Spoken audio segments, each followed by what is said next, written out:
చాలామంది క్రైస్తవులకి ఇప్పటికి ఇంకా సందర్భం వచ్చింది కూడా చెప్తున్నాను. ఇక్కడంతా క్రమంగానే ఉంది, కానీ కొన్ని చోట్ల వాళ్ళకి ఇష్టమైతే చికెను, గారెలు, అడిగి ఏదైనా కూల్ డ్రింక్ కావాలంటే అది, అడిగి ఏదైనా కావాలంటే రేమండ్ సూటు, ఇవన్నీ సమాధి దగ్గర ఫోటో దగ్గర పెడుతుంటారు. ఎందుకని? Is the lord. ఇలాంటి సందర్భాల్లో కూడా స్తోత్రం చెప్పగలిగిన సౌజన్యం ఒక క్రైస్తవునికి మాత్రమే ఉంటుంది. ఎందుకంటే క్రైస్తవులు నమ్ముకున్న దేవుడు మాత్రమే చావునే చంపేసినటువంటి అద్భుతమైన దేవుడు. ఈ ధైర్యం ఇంకెవరు ఎవరికి ఇవ్వలేరు అనేది ఒప్పుకోవాల్సిన సత్యం. దేవుని ప్రేమను, దేవుని శక్తిని చాటించడానికి ప్రభువు నాకు అనుగ్రహించిన మరో ప్రాముఖ్యమైనటువంటి అవకాశాన్ని బట్టి దేవుని స్తుతిస్తున్నాను.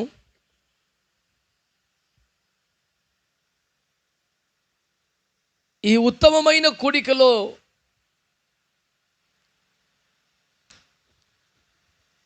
నేను వాక్య పరిచర్య చేయనట్లుగా కోరుకున్న, ఆహ్వానించుకున్న ప్రియులు రఘుయేల్ గారికి, పాస్టమ్కి వందనాలు తెలియజేస్తున్నాను. ఎంతో హుందాగా ఈ కార్యక్రమాన్ని జరిగిస్తున్నటువంటి అధ్యక్షులు మూర్తిరాజు గారికి వందనాలు తెలియజేసుకుంటున్నాను. నా తోటి దైవజనులందరికీ శుభాలు తెలియచేస్తూ, ఇది ఒక ప్రసంగ సభ కాదు అనే స్పృహతో దేవుని వాక్యములో నుంచి ప్రకటించవలసిన కొన్ని సత్యములకు మాత్రమే కేటాయించబడ్డ ప్రత్యేక సమయం అనే ఆలోచన స్థిరముగా కలిగి, నిర్వాహకులు కాస్త సుదీర్ఘంగానే వాక్య పరిచర్య చేయడానికి తగిన ఏర్పాట్లు నా కొరకు చేసి పెట్టిన సమయాభావాన్ని, పరిస్థితిని మనసులో పెట్టుకుని కాసింత సంక్షేపముగా సంగతులు తెలియపరచుటకు నేను ఇష్టపడి నిలిచి ఉన్నాను. నిలిచిన దైవజనులు అనేకులు, అత్యధికులు, ఎరిగిన వారే, అందరికీ వందనాలు తెలుపుకుంటున్నాను. ఇలాంటి సమయాల్లో దైవజనులు కలిసి ప్రార్థన చేయాలి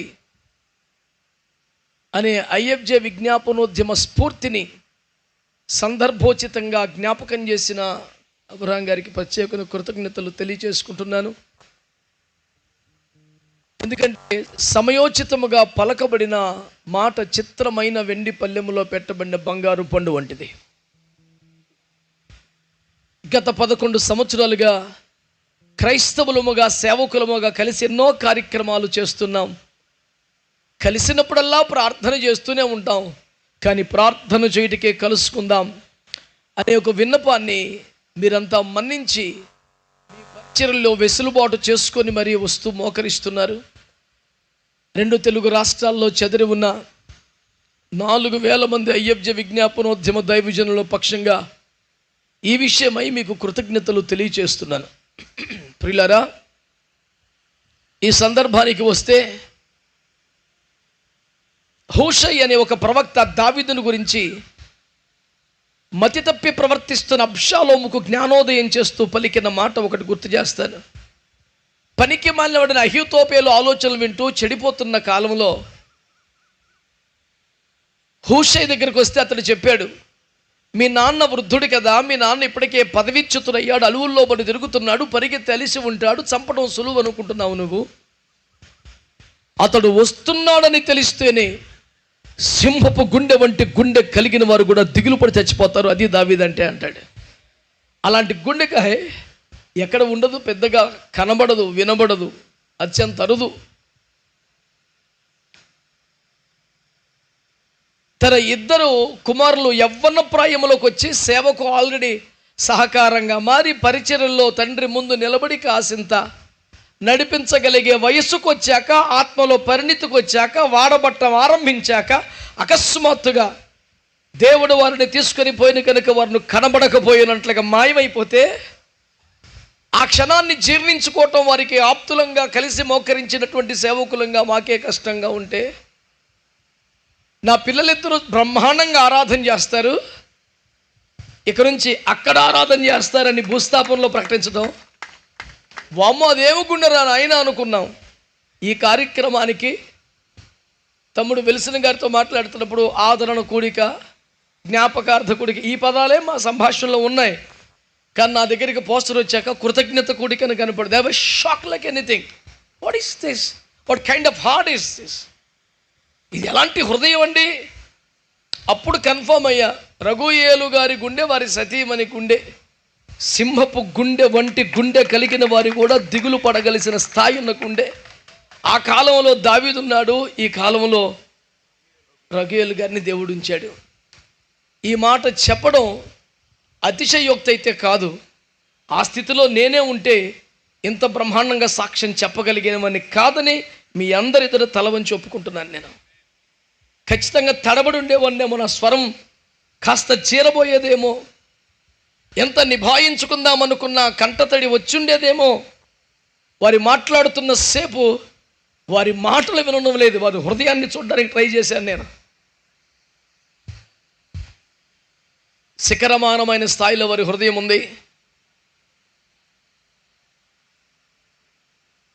పాస్టర్ గారు అంటూ ఇంకొక మాట ఉన్నారు, ఈ మధ్య చాలా నష్టాలు జరుగుతున్నాయి క్రైస్తవ్యానికి అని. ఆ మాటతో పూర్తిగా ఏకీభవిస్తూ చాలామందిని కోల్పోతున్నాం. వాటితో ఏకీభవిస్తూ కోల్పోయిన వారు ఎవరూ ధైర్యాన్ని కోల్పోవట్లేదనే మాట ఆశ్చర్యం కలిగిస్తుంది. గత సంవత్సరం ఇలాగే ఒరిస్సా సేవకి వెళ్ళినటువంటి ఒక దైవజనుడు, భార్య భర్త, 2 యవ్వన కుమారులు. అక్కడే ఒక భయంకరమైన వ్యాధికి గురై భార్యాభర్త 2 యవ్వన కుమారులు అపస్మారక స్థితిలోకి వెళ్ళి 4 హాస్పిటల్స్లో ఐసీయూలో కోమాలోకి వెళ్ళే స్థితిలో ఉంటే చిన్న కుమారుడు చనిపోయాడు. పెద్ద కుమారుడు ఇంకా కోమాలోంచి బయటికి రాలేదు. పాస్టర్ మెల్లిగా కోమాలోంచి బయటకు వచ్చారు. వాళ్ళు కళ్ళు తెరవగానే తెలిసిన మొదటి వార్త, మీ చిన్నబాబు చచ్చిపోయాడు. పెద్ద బాబు కూడా కూసేపడుకో దేవుని చిత్తమును బట్టి పెద్ద కుమారుడు కొన్ని రోజులకి బ్రతికి బయటకు వచ్చాడు. ఆ సందర్భంగా జ్ఞాపకార్థ కూడిక ఏర్పాటు చేస్తే వాళ్ళు పెట్టిన టైటిల్ కూడా ఘనమైన కృతజ్ఞత కూడిక అని పెట్టారు. 3.5 కోట్ల మందిరం కాలిపోతే బేతు వివేక్ గారు, మా మందిరం కాలిపోయింది కానీ మా దర్శనం కాలిపోలేదు అని మాట్లాడారు. క్రైస్తవ్యానికి నష్టం కలుగుతున్న మాట నిజం, మీరన్న మాటతో ఏకీపిస్తున్నాను. కానీ కోల్పోతున్న వారు ఎవ్వరూ ధైర్యం కోల్పోట్లా, విశ్వాసం తగ్గట్లా. దుఃఖాన్ని ఆపుకోవడానికి ఎంత ట్రై చేస్తున్నాను ఇక్కడ కూర్చున్నప్పటి నుంచి. ఎందుకంటే ఐఎఫ్జే విజ్ఞాపనోద్యమంలో మేము రోజు నెలకి 52 చోట్ల జరుగుతుంటే నేను ఒక 20 చోట్ల కన్నా వెళుతుంటాను. అక్కడ 50, అక్కడ 100, అక్కడ 200, 300. ఎక్కడికి వెళ్ళినా ఒక 2.5 గంటలు దైవజనుల కోసం, సేవ కోసం ఏడవటమే పని. కన్నీరు లేకుండా ఉండని కూటం ఉండదు. ఈ ఒక్క కూటంలో కన్నీరు రాకుండా ట్రై చేశాను. ఎందుకంటే ఇంత నష్టము చూసిన దైవజనుడే సింహపు గుండెతో మాట్లాడుతుంటే, ఒకవేళ దుఃఖం ఉంటే కూడా వారి మాటలతో పోవాలి అని నాకు నేను చెప్పుకొని నిలబడిన ఒక విచిత్రమైన సందర్భం ఇదని జ్ఞాపకం చేస్తున్నాను. దైవ సేవకులంగా జరుగుతున్న సంభవాలను బట్టి జరగబోయే పరిస్థితులకు సిద్ధపడవలసిన స్థితిలో ఉన్న మన హృదయంతో మనం ఒక్కసారి మాట్లాడదాం ఈ పూట. నా ప్రాణమా అంటూ మాట్లాడి పని చేద్దాం ఈ పూట. ఎందరినో ధైర్యపరిచాం, ఎన్నో కుటుంబాలను నిలబెట్టడానికి దేవుడు మనల్ని వాడుకున్నాడు. ఈ పూట మన సొంత హృదయాన్ని దిట్టపరుచుకుందాం, మన ప్రాణములను ధైర్యపరుచుకుందాం. రానున్న సిచ్యుయేషన్స్ కోసం మనం ప్రిపేర్డ్గా ఉండాలని ప్రభు పేరిట నేను మీకు మనవి చేస్తున్నాను. చాలా విషయాలు ప్రసంగించడానికి సమయం కాదు, కానీ పరమగీత గ్రంథములో 8వ అధ్యాయం 6వ వచనంలో ఒక మాట అంటాడు, ప్రేమ మరణమంతా అనాలి. అక్కడ బలమైనదని లేదు, బలవంతమైనదని ఉన్నాడు. బలానికి బలవంతానికి తేడా ఉంది. బలవంతం అంటే మన ప్రమేయం లేకుండా, మన సహకారం లేకుండా, even without cooperation God could do some miraculous things in our lives. Even if we don't support him, even if we don't cooperate the Holy Spirit God, but still God can do. You can please come on to the stage, please come. దేవుని చేతిలో బహుబలంగా వడబడుతున్న తమ్ముడు Kiran Paul గారు రావడం సంతోషకరం. Sorry mister chairman, it's your part. You can also sit somewhere. Hallelujah. కనుక దేవుని వాక్యాన్ని, దేవుని మాటని మీరు జాగ్రత్తగా పరిశీలన చేయగలిగితే ఒక ప్రాముఖ్యమైన సంగతిని మీకు జ్ఞాపకం చేస్తా. ఆ మాటను చెప్పండి అందరూ. ప్రేమ మరణమంతా బలవంతమైంది. అంటే అది బలవంతం చేస్తుందట. దేవుని ప్రేమ బలవంతం చేస్తుంది అని మీరు నమ్ముతారా? పర్లేదు, మనం మౌనంగా ఉండాల్సినటువంటి పరిస్థితి ఏం కాదు. నిశ్శబ్దాన్ని వాళ్ళే ఛేదించారు, ధైర్యాన్ని గుండెల్లో నూరిపోశారు. ఇప్పుడు మనం మౌనం పాటించాల్సిన పరిస్థితి లేదు. Come on, God's people say amen for that. Hallelujah. చెప్పండి, ప్రేమ బలవంతం చేస్తుందని మీరు నమ్ముతున్నారా? రెండో ప్రశ్న అడుగుతాను, ఎప్పుడైనా అనుభవించారా? క్రీస్తు ప్రేమ మిమ్మల్ని బలవంతం చేస్తున్న అనుభవంలో ఉన్నారా? నేను ఒక మంచి మాట చెప్తాను. ప్రేమ మరణమంతా. అలాంటి బలవంతం చేయగలిగే ప్రేమను మరణంతో ఎందుకు పోల్చాడు అసలు? ఇది కంప్లీట్ పాజిటివ్, అది కంప్లీట్ నెగిటివ్ కదా. ఎట్లా పోల్చాలనిపించింది అంటే ఒక చిన్న సారూప్యం ఉన్నది. అదేమంటే మరణం మన సంతోషాన్ని కానీ, ఆనందాన్ని కానీ, ఆరోగ్యాన్ని కానీ, బలాన్ని కానీ బలవంతంగా లాగేస్తుంది. అవునా కాదా? నేను మంచి ఆరోగ్యవంతుడు అనుకోండి, చాలా బలంగా ఉన్నాడు, ఇద్దరిని కొట్టి చంపేంత శక్తితో ఉన్నాడు. కానీ మరి ప్రియమైన వారు మరణించాలనే ఆకస్మిక వార్త వినబడితే కుప్పకూలిపోతారా లేదా? ఎవరో ఒకరు వారిని చేయబట్టుకుని నడిపిస్తారు. ఏమి నడవలేని వాళ్ళ ఒక్కసారిగా నిస్సత్వ ఆవహిస్తుంది. చేత కాదు, కాలు చేతులు అడుగుతాయి, నడవలేము, నిలబడలేము, సపోర్ట్ కోరుకుంటాం. మరణం అనేది క్రూరమైన శత్రువని 1 కొరింథీ 15లో పౌలు మాట్లాడాడు. ఈ శత్రువైన మరణం దారుణమైనటువంటి మరణం. దేవుని బిడ్డలారా, బలవంతంగా మన ఆనందాన్ని, ఆరోగ్యాన్ని లాగేస్తుంది, పరిస్థితులు మార్చేస్తుంది. మరణం ఎంత కర్కశంగా, క్రూరంగా నీ ఆరోగ్యాన్ని, ఆనందంగా లాగేస్తుందో దేవుని ప్రేమ అంతే బలవంతంగా తిరిగి సమకూరుస్తుంది. దేవుని ప్రేమను ద్వారా నీ కార్యాలు జరగాలంటే నువ్వు ఇలా చేయాలి, నువ్వు అలా చేయాలి, ఏమి లేవు నీకు నిబంధనలు. మరణం ఎంత అడ్డగోలుగా, క్రూరంగా, దుర్మార్గంగా నీ లాగేసిందో దేవుని ప్రేమ అంతే బలవంతంగా నీ ప్రమేయము, నీ సహకారం లేకుండా తిరిగి సమకూర్చగలుగుతుంది. ఈ మాటను మీరిద్దరూ తీసుకోవాలని కోరుతున్నాను. మరణం ఎంత బలవంతంగా, క్రూరంగా మన పరిస్థితులని కకావికలం చేసేసిందో దేవుని ప్రేమ అంత బలవంతంగా తిరిగి సమకూర్చుద్ది. దేవుని ప్రేమ మాత్రమే ఆ కార్యం చేయగలదు. ఆ దేవుని ప్రేమను మేము మీకు పరిచయం చేయక్కర్లేదు.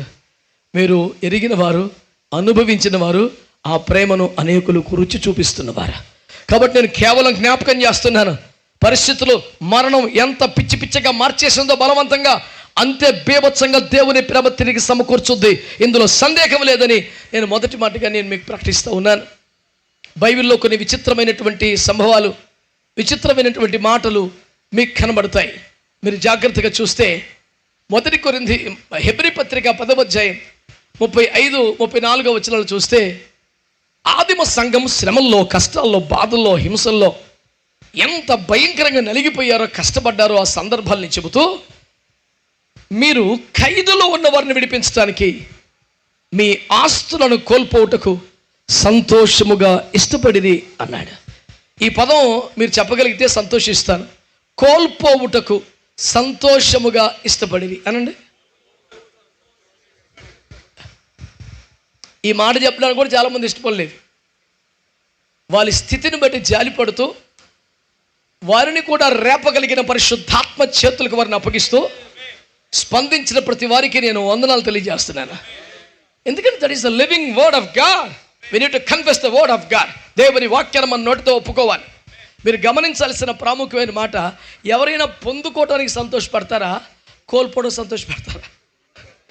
ఇది ఎక్కడి చిత్రమైన క్రైస్తవ్యం అండి. నేటి క్రైస్తవ్యంలో సాక్ష్యాలన్నీ పొందుకున్న సాక్ష్యాలే. పెద్ద పెద్ద పోస్టర్లు వేసి, కటౌట్లు వేసి, స్టేజీలు పెట్టి బేబత్స నడవడి అద్భుతమైన సాక్ష్యం అని వేస్తే ఏందిరా ఈ అద్భుతం అని వింటే వాళ్ళు ప్రభులోకి వచ్చాయి ఇంకా ఏమేం పొందుకున్నారో లిస్ట్ చెప్తారు. ఒరే భాయ్, అదేమి సాక్ష్యం రా నాయన? అసలు దమ్మున్న సాక్ష్యం ఏంటి తెలుసా? కోల్పోవుటకు ఇష్టపడిన గుండెకాయని చూడు, అది సాక్ష్యం. మరి హెబ్రీ పత్రిక 11వ అధ్యాయంలో విశ్వాస వీరుల జాబితా ఉందా? Heroes of faith, giants of faith అంటారుగా. అందులో ఫస్ట్ పేరు ఎవరు? హేబేలు. ఏం పొందుకున్నాడు? రెండో వ్యక్తి నోవహు, హనోకు. ఏం పొందుకున్నాడు? 300 సంవత్సరాలు దేవునితో నడిచాడు. He has not at all private life. Noah మూడో వ్యక్తి. అంత పెద్ద ఊరంతా ఓడగడితే మీరు చెప్పండి, తల ₹1 కానుకలు ఇచ్చారా? మరి ఎట్ట కట్టాడు? అతని డబ్బేగా, అతని కష్టమేగా, అతనికి ఉన్నదేగా. అంటే హేబేలు తన ప్రాణం ఇచ్చేసాడు, హనోకు తన సమయం ఇచ్చేశాడు, నోవహు తనకున్నటువంటి డబ్బుని ఇచ్చేశాడు. అబ్రహాం, ఇస్సాకు, యాకోబుల గురించి 13వ వచనంలో మాట్లాడుతూ వారు వాగ్దాన ఫలం అనుభవించకపోయినను సంతోషంగా వందనాలు చేశారు. వాళ్ళు ఏం పొందలేదంట. నెక్స్ట్ పేరు ఏంటి? మోషే. అతనేం పొందాడు? అల్పకాల పాప భోగం అనుభవించడం కంటే దేవుని ప్రజలతో శ్రమ అనుభవించడం మేలు. అదే పదానికి ఇప్పుడు టైటిల్ ఏంటంటే దేవుని ఆశీర్వాదం బ్రదర్. దాన్నే మోషే గారు అల్పకాల పాప భోగం అని సింపుల్ కొట్టేశాడు. ఏది ఆశీర్వాదమో, ఏది లోకభోగమో అర్థం కాని వ్యక్తులే ప్రసంగికులైపోవడం ఒక విచారకరం కదా. నేను ఒక మాట మీకు మనవి చేస్తున్నాను. ఆ వ్యక్తుల కింద ఎవరున్నారు? దానియేలు ఉన్నాడు, షడ్రక్, మేషక్, అబేద్నెగో ఉన్నాడు. దాని కింద ఎవరున్నారు? న్యాయాధిపతుల పేర్లు వచ్చినాయి. దాని కింద ఎవరున్నారు? అపోస్తలుల సంఘం ఉంది. రంపలతో కోయబడి, రాళ్ళతో కొట్టబడి, దారుణంగా చంపబడి. ఈ లిస్టులో బాగా సుఖపడ్డవాడి పేరు ఒకటి చెప్పండి మీరు. తెగ సంపాదించేసినోడి పేరు చెప్పండి. భోగభాగ్యములతో, నేటి ప్రసంగికులు డైలాగులో అష్టైశ్వర్యములతో, భోగభాగ్యములతో వెలసలిన పేరు ఒక్కటి చెప్పండి. ఈ లిస్ట్ అంతా కూడా కోల్పోటుకు సంతోషముగా ఒప్పుకున్నవారు. హల్లెలూయా. అలాంటి వారిని బైబిల్లోనే చూసాం, ఇవాళ ఏమైనా చూస్తున్నాం. భూస్థాపనలో వాళ్ళ మాటలు వింటే నాకు పిచ్చి పెట్టింది. ఏంది నాన్న, ఎక్కడెక్కడో దూరంలో సేవలో ఉండి ఉన్న పాటన రాలేక ఎంత టైం పట్టింది. కానీ ఇక మా బ్రతుకులు మీకు తెలియంది ఏముంది? పూటకి మూడు ఊర్లో ఉండాలి. ఇప్పుడు ఆమె అని చెప్పితే పారిపోయి విజయనగరంలో తేలాలి. ఈ పూట కూడా విజయనగరంలో ఒక పరిచర్య ఉంది. కొంచెం తీరిగ్గా చేరతానులే నాన్న, నన్ను వేరొక ప్రాముఖ్యమైన పరిచర్య ఉందని. ఆ అమ్మాయి ఇక్కడ అంటాడన్నా, ముందు మీరు డేట్ ఇచ్చారు అంటే ఈ డేట్ మనకు తెలియదు నాన్న. యేసు ప్రభువుకు మనం అడిగి నిర్ణయాలు చేయడు. పిచ్చి మాటలు మాట్లాడబాకని చెప్తే సర్దుకున్నాడు. నేను మీకు చేసే మనం ఏమిటంటే ప్రియులారా, నీ మొత్తం సేవలో, నీ మొత్తం క్రైస్తవ జీవితంలో ఒక చిన్న సౌకర్యానైనా, చిన్న కంఫర్ట్నైనా కోల్పోవడానికి ఇష్టపడ్డావా? నీ ప్రమేయం లేకుండా, పర్మిషన్ లేకుండా దేవుడు లాగేసుకుంటే మరి దేవుని చెప్తాం కదండి, మరి ఏం చేస్తామండి? దేవుణ్ణి ప్రశ్నించలేం కదండి అని సరిపెట్టుకోవడం, అంగీకరించడమే మహాభాగ్యంగా మారిపోయిన దశలో ఆనందించడం వారికి చెల్లింది. ఇది మనకు సవాలుగా, మాదిరికరంగా ఉంది. ప్రియులారా, దేవుని సేవకులారా, సంఘమా, దేవుని ప్రేమ మరణమంతా బలవంతంగా పరిస్థితులు మారుస్తుందని చెప్పాం. దేవుని ప్రేమ ఇలా చేస్తే బాగుండని వారికి మనమే జ్ఞాపకం చేయక్కర్లేదు. కానీ ఈ మాట సంఘానికైతే చెప్పాలి. దేవుడు ఎలాగైనా మురిపిస్తాడు. ఈ 4 రోజులు మీరు ఆ పని చేశారని వారు సాక్ష్యం ఇచ్చారు. 1 కొరింథీ పత్రిక 15:58 ప్రకారం ఎప్పటికీ ఆసక్తులై ఉండండి. ఇదే ప్రేమను అసలు పిల్లలు లేరు అనే తలంపు రానివ్వని, ఎడబాటు కలగనివ్వని, ఇంటి నిండా నిండిపోయిన విశ్వాసుల ప్రేమ యొక్క సందడి ప్రభు రాకడ వరకు కొనసాగాలని నేను కోరుకుంటా ఉన్నాను. పాస్టర్ గారిని, పాస్టర్ అమ్మని ఇదివరకట్లాగా ఆగస్ట్ తీసుకుంటారు, కాస్త ప్రశాంతంగా వదిలేద్దాం అనే చాప్టర్ కొంతకాలం క్లోజ్ చేసేయండి. ఇదే ఉండండి. ఇప్పుడు పగలైనా రేయినా సంఘము ఆవరించి ఉండండి. ఎప్పటికీ అందుబాటులో ఇలాగే ఉండండి. ఈ కార్యక్రమం అయిపోయింది కనుక, ఒక కీలకమైన ఘట్టం ముగిసింది కనుక ఎవరి పనిలో వారి నిమగ్నం అవ్వకండి. డ్యూటీస్ వేయండి, తీరిగ్గా కలుసుకోమని నేను ప్రభు పేరట మనవి చేస్తూ ఉన్నాను. అయితే 2 ముఖ్య విషయాలు మీ దృష్టికి తెస్తున్నాను. ఒకటి, ప్రేమ ఎలాగూ బలవంతంగా తిరిగి సమకూర్చుద్ది కనుక ధైర్యంగా ఉందాం. 2, కోల్పోవుటకి ఇష్టపడే గుండె ధైర్యాన్ని మనం సంపాదించుకుందాం. అది మాత్రమే ఆదిమ సంఘం యొక్క నిరీక్షణ. హెబ్రీ పత్రిక 11:35 స్త్రీలు చనిపోయిన తమ వారిని పునరుద్ధానం వల్ల మరల పొందుకున్నారు. మరికొందరైతే మరి శ్రేష్టమైన పునరుద్ధానమును పొందగోరి విడుదల పొందనొల్లక యాతన పెట్టబట్టుకు తమను తాము అప్పగించుకున్నారంట. ఎక్కడ ఉంటారు సార్? ఒక వ్యాధిగ్రస్తుడు నాకు స్వస్థత వద్దంటాడా? ఓ అప్పుల్లో ఉన్నవాడు ఆర్థిక ఆశీర్వాదం వద్దంటాడా? ఏమి చిత్రం సార్ ఇది? ఆదిమ సంఘములో భక్తులు అలా ఉన్నారు. అందరికీ అర్థం కాదు. ఒక ఉదాహరణలా చెప్తాను. వరుసగా 10 కుటుంబాలు ఉన్నాయి. క్రీస్తు విరోధులు వచ్చి 10 కుటుంబాల భర్తల్ని చంపేశారు. ఈ 10 కుటుంబాల్లో ఆ ఇళ్ళ భార్యలు మోకరించి ప్రార్థనలు చేశారు. 8 కుటుంబాల భర్తలు మళ్ళీ బ్రతికారు. మిగతా 2 కుటుంబాల వాళ్ళని చూసి ధైర్యం తెచ్చుకొని, అయ్యా మా వాళ్ళని కూడా బతికించు అని ప్రార్థన చేయాలి కదా. ఈ 2 భార్యలు పాస్టర్ గారికి ఫోన్ చేసి, అయ్యా మా భర్తలు ప్రభు కొరకు హతసాక్షులు అయ్యారు, మీరు వచ్చి భూస్థాపన చేయమన్నారంట. పాస్టర్ గారు వస్తే అప్పుడే బ్రతికిన 8 మంది భర్తలు కనిపడారు. ఏంది బిడ్డ, నీ భర్త బ్రతకాలని నీకు ఇష్టం లేదా, లేదా బ్రతికించుకోవాలనే ధైర్యం లేదా, నీ విశ్వాసం చాలకపోతే మేమన్నాం, అందరం కలిసి ప్రార్థన చేద్దాం, దేవుడు మరలా లేపుతాడు అని హడావుడి చేయబోతే, వద్దులేండి పాస్టర్ గారు భూస్థాపన చేసేయమన్నారట. నీకు పిచ్చా, చేదస్తావా? భర్త లేని జీవితంలో పిల్లల్ని ఎట్లా నెట్టుకొస్తావు, ఈ పాపిష్టి లోకంలో ఎట్లా ముందుకు లాగుతావు, నువ్వు ఆవేశంలో మాట్లాడుతున్నావు, ఆలోచించు అంటే వద్దు.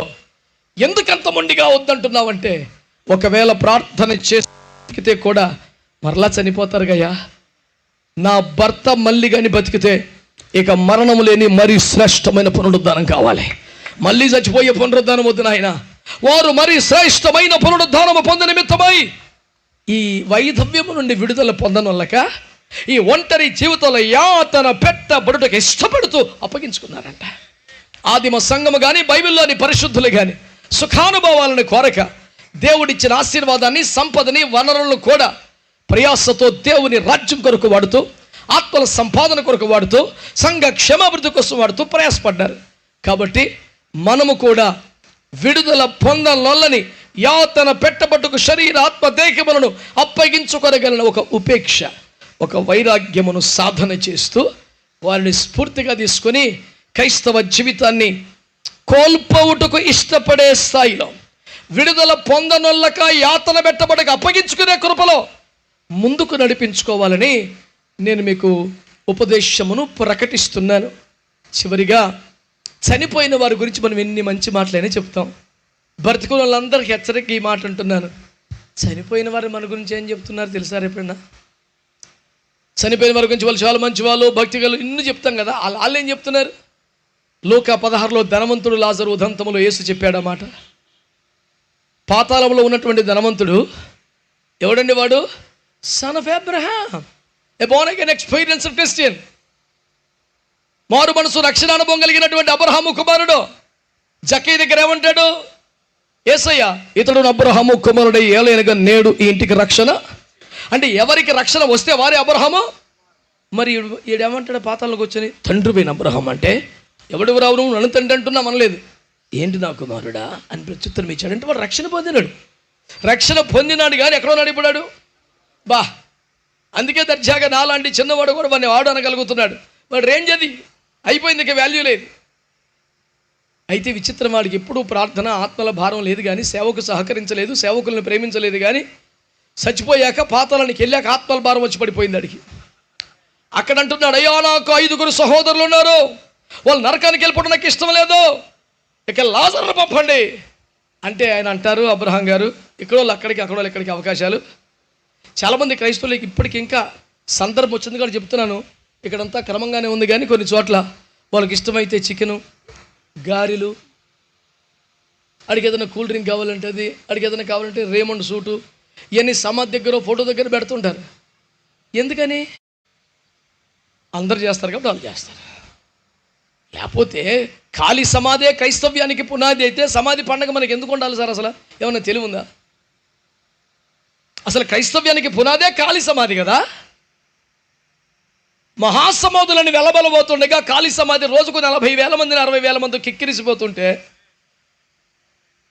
క్రైస్తవ్యానికి పునాదే, విశ్వాసానికి పునాదే ఖాళీ సమాధి అయితే అరే క్యా తరీకాక అక్కలు వాళ్ళ నాకేం అర్థమై సావదు. పేడతట్ట, ముగ్గు బుట్ట, సీపురు కట్ట పట్టుకొని తెల్లర కట్ట వెళ్ళిపోయి నానా తిప్పలు పట్టాకి ఏం పిచ్చేశారు మనకి? ఆయన శరీరము రక్తము తినాల్సిన మనం సమాధి కాడి మట్టి తినాల్సిన కర్మ ఏంటి సార్ మనకి? ఈ సందర్భముగా దైవజనులు క్రైస్తవులందరికీ సునిశ్చితమైన హెచ్చరిక నేను ఇవ్వాల్సిన బాధ్యత గల సేవకుడిగా ఈ మాటలు ప్రకటిస్తున్నాను. Do not entertain such nonsense. వ్యర్థమైన దాన్ని ప్రోత్సహించవద్దని ప్రభు పేరట కోరుతున్నాను. వారిని జ్ఞాపకం చేసుకోవాలి, వారి సాక్ష్యాన్ని ఘనపరచాలి, వారి మాటని ప్రజల మీద ఉంచాలి. అంతే తప్ప పిచ్చి పనులు ఏమి చేయకూడదని ప్రభు పేరట నేను మనవి చేస్తున్నాను. ఏమంటాడు? భూమి మీద మోషే, ఏలియాలు ఉన్నారులేనన్న వారు చెప్తారు అన్నాడు.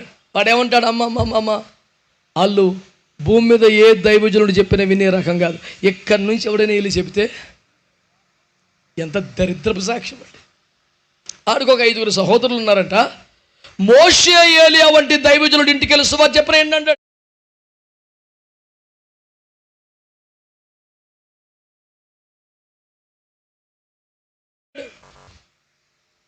అమ్మ వాళ్ళు చాలా దుర్మార్గులు సార్, వాళ్ళు వినరు. ఎక్కడి నుంచి ఎవడన్నా చచ్చిపోయినోడు వచ్చి చెప్తే. మొన్న హైదరాబాద్లో ఒక పాస్టర్ గారి కుమారుడు చనిపోతే వెళ్ళాం. ఆయన దైవజనుడు ఇన్ని కూడా దుఃఖం నుంచి కోలుకోవట్లేదు, మేము ట్రై చేస్తున్నాం. ఈలో ఒక యవనస్తురాలు చచ్చిపోయిన ముసలోడు స్వరంతో మాట్లాడుతుంది. ఒక యవనస్తురాలు, అరే కొడక, చిన్నోడు నా దగ్గరే ఉన్నాడురా, మేమిద్దరం ఆడుకున్నాంరా అంటే లేచి కూర్చొని థ్యాంక్ యూ చేసి అన్నాడు. నేను గోమే కూడా ఏదో అనిపించింది. అసలు సమయం సందర్భం కాదు కాబట్టి తమాయించుకున్నాను. నువ్వు ఒక పాస్టర్ గారివి కదా, చచ్చిపోయిన మీ నాన్నగారు ఈ పిల్లలోకి వస్తాడా? అసలు ఏంటి దరిద్రం? అసలు అక్కడి నుంచి పర్మిషన్ ఉంటుందా? వచ్చి ఇందులో జ్వరపడతాడా? జ్వరపడితే దాన్ని ఏమంటారు? ఆ స్వరం ఎవరిదైద్ది? ఏంటి దరిద్రం? దానికి థ్యాంక్ యూ చేసి ఏంటి అసలు? ఈ చండాలాన్ని సందర్భంగా ఖండిస్తూ అలాంటి చెత్తను ఎంటర్టైన్ చేయొద్దని ప్రభు పేట మిమ్మల్ని అందరినీ కోరుకుంటూ, మన గురించి అక్కడికి వెళ్ళే వాళ్ళు సాక్ష్యం ఏమి ఉండాలి? అయ్యా వారు లోపడతారయ్యా, వారు చెప్పిన మాట వింటారయ్యా, వారు మందిరానికి వస్తారయ్యా, వారు ప్రార్థన చేస్తారయ్యా, వారు సేవకు సహకరిస్తారయ్యా. వెళ్ళిపోయిన పిల్లగాళ్ళు ఇద్దరు వాళ్ళ అమ్మ నాన్నల గురించి ఖరీదైన సాక్ష్యం ఖచ్చితంగా చెప్పుంటారు అక్కడ. వాళ్ళు మేము లేకపోయినా బతకగలరు, కానీ ప్రభు లేకపోతే బతకలేరు. మా వాయిద్యాలు మా పాటలు లేకపోయినా బతకగలరేమో, కానీ సేవ లేకుండా వారు ఉండలేరు. ఇందాక రాగానే తమ్ముడు చెప్పిన సాక్ష్యం ఏంటంటే, ఆ రోజు శుక్రవారం అట, గురువారమో శుక్రవారమో, ఆ టైంలో ప్రార్థన ప్రారంభించాలట. ఈలోపి వార్త వచ్చింది. అతనితో పాటు ఎప్పుడు సహకారంగా ఉండి ప్రార్థనలో సహకరించే వ్యక్తి ఫోన్ చేశాడట. ఇలా జరిగింది కదా, మరి ప్రార్థన ఆపేస్తావేమో, జరిపించేద్దాం అని చెబుదామని ఈయన ఫోన్ తీయగానే, మేము అటు వెళ్తున్నాం కానీ నువ్వు ప్రార్థన స్టార్ట్ చేయని చెప్పారట. గుండెలు ఆగిపోతున్నాయి, ప్రార్థన ఆపలేదండి. అలాంటి ఒక రోషం కలిగిన సాక్ష్యం కలిగిన వ్యక్తుల మధ్యలో మనం ఉన్నమైంది నాన్న. కాబట్టి నేను మీకు మనవి చేస్తున్నాను, దయచేసి అందరు ఈ మాటను తీసుకోండి. చనిపోయిన వారు మన గురించి మంచి సాక్ష్యం చెప్పాలి. అక్కడికి వెళ్ళి వాళ్ళు భూమి దేవుడు మాట ఎండ్రయ్యా, వాళ్ళు మామూలు వాళ్ళు కాదని చెప్తున్నారా మన గురించి? లేకపోతే లేదయ్యా వాళ్ళు నమ్మకస్తులు, విధేయులు, లోబడతారనే సాక్ష్యం ఉందా? హేబేలు మృతి పొందియు తన విశ్వాసం ద్వారా మాట్లాడుతున్నాడు. ఎలీషా మృతి పొందిన వారిని బ్రతికిస్తున్నాడు. మనం బ్రతికుండియో దేవుని కోసం ఏమీ చేయలేకపోతే వెళ్దాం, ప్రయాసపడదాం, రోషంగా బతుకుదాం, దేవుని మహిమ కోసం ఏమైనా చేద్దాం. ఇలాంటి సాక్ష్యం కలిగిన కుటుంబంతో నిలబడదాం, వారికి సహకరిద్దాం. రోషం కలిగిన వారి సాక్ష్యాన్ని మనం క్యారీ చేద్దాం. దేవుడు మనందరినీ ఆశీర్వదించును గాక, ఈ పరిచయాన్ని కుటుంబాన్ని దీవించును గాక. God bless you.